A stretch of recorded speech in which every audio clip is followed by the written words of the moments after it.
The mysterious thrill in gambling, which, as honest gamblers admit, is even more exciting than the hope of winning. That thrill is, according to the same honest gamblers, difficult to describe.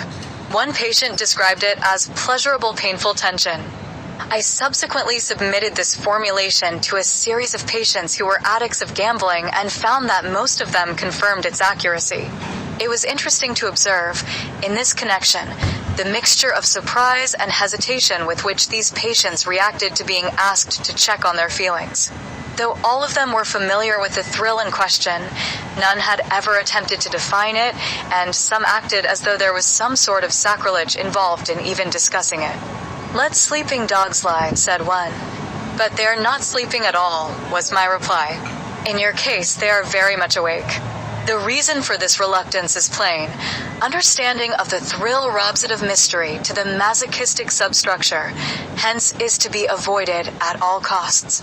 One client finally answered under pressure that the nearest he could come was to make a comparison with a particular situation remembered from elementary school days. He had come home with a poor report card to find his mother out, and had waited an hour for her to return. That hour of waiting, knowing I was going to receive the usual spanking, produced in me a feeling of terror and some kind of elation. This recollection contains an elaboration of the elation and terror experienced in the gambler's thrill. The elation corresponds in more superficial, though also unconscious, layers to the lesser crime of pseudo-aggression.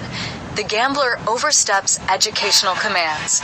It is shifted to that point as an admission of the lesser crime, though genetically it belongs to the real crime of masochistic pleasure.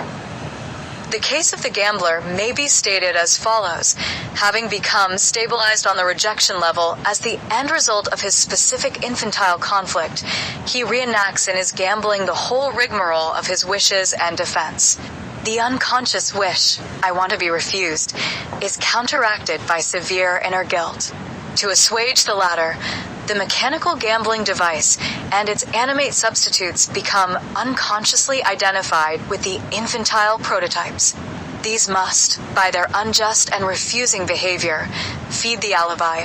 I am just the innocent victim. Losses provide the necessary proof of the alibi.